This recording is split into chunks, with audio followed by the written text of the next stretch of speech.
What's up mga friends? Narito na naman tayo sa panibagong video natin. At sa panahon ito tayo ay nag-overnight dito sa Wawa. Yes po, nasa Wawa po kami at nag-overnight po kami. At ayan po, nagluluto po kami ng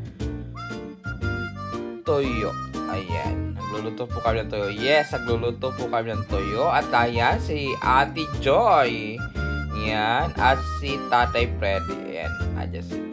And ang mga kasama namin dito ay, alam mo na kung sino yung mga sumama. Makapanood nyo guys dito sa ating video ito. So, samahan nyo kami dito sa Wawa sa overnight. But yan ay umaga na po. Hindi na po ako nakapag-vlog kagabi nung kami dumating dyan kasi busy-busy kami.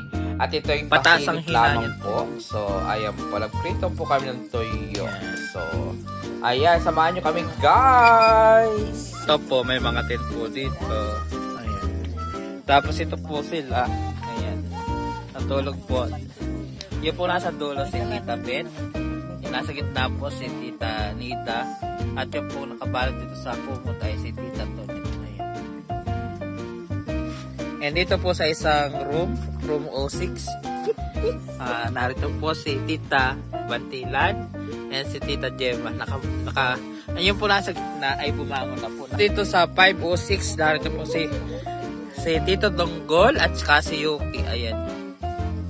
At dito sa 7-8, narito po si Pryle. Dito po sa 10-11, dito po si Tito Fred. Ayan. Dito po sa penthouse, natin po si Dolores. Ayan.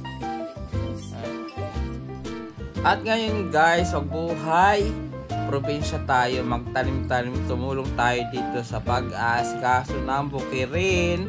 So, hindi naman po dito dapat tatamad-tamad. So, dapat galaw-galaw din tayo para merong magandang buhay. Ayan si Tito, tunulungan natin na mag-kusi-kusi o maggamas-gamas o magbungkal-bungkal guys. O, ayan. Ang inyong lingkod ay naggagamas.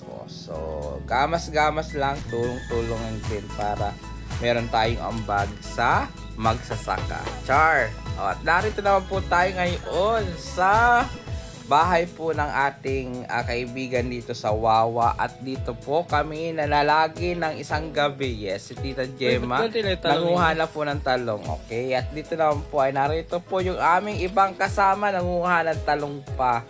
Ayan, sa lawak po ng talungan, hindi po nila malaman kung ano ang pipitasin nila, kung saan at ano ang pipitasin nila mga talong. Ayan, sa dami. Ayan, si Tita Pantilan at si Yuki. Ayan, si Tito Donggol.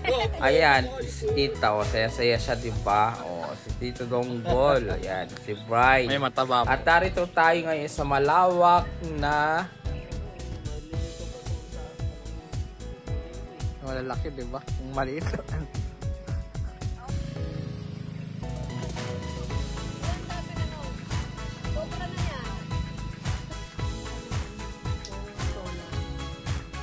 Hi Tita, good morning. Ano masasabi sa iyong camp? Overnight camp? Masaya. Masaya. Malamig. Malamig, super. Grabing lamig. Namiss mo si Tito? Dahil malamig, di ba? Hindi naman.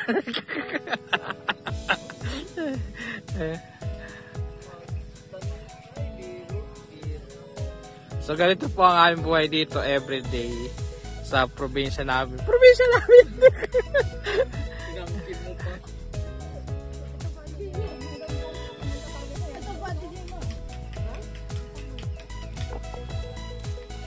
At ayan, dito sa aming bahay na tinutuluyan, meron sila dyan lutuan. At ito ang paligid ng kanilang tahanan. So, yan, meron sila dyan business na kung saan pwede kang mag chill-chill, mag-tent, lagay ng tent, and mag-walwal. Ang pangalan po pala nitong kanilang lugar ay Diwalwal Camp. Ayan. So, ayan, nagliligpit na tayo dito guys. Ang ating mga gamit tayo, uwi na tayo sa kanya. Char!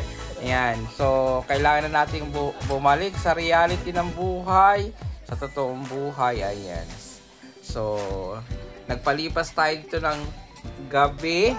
And syempre, uwi na tayo. Kailangan na natin umuwi. kasi marami pa tayong trabaho asikasuhin guys. So maraming salamat po sa mga nanonood at medyo matagal tayo hindi nakapag-upload kasi napaka-busy.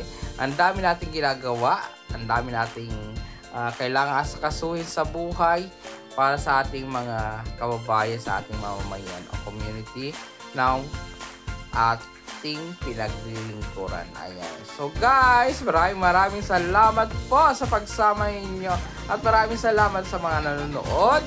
Thank you so much po sa inyong pag-like, pag-share. Hindi na po namin pinakita ang aming pag-uwi, pagsakay sa bangka kasi sa mga naunang video ay naroon naman po yun. So guys, maraming salamat. Hanggang sa muli. Paalam, bye-bye!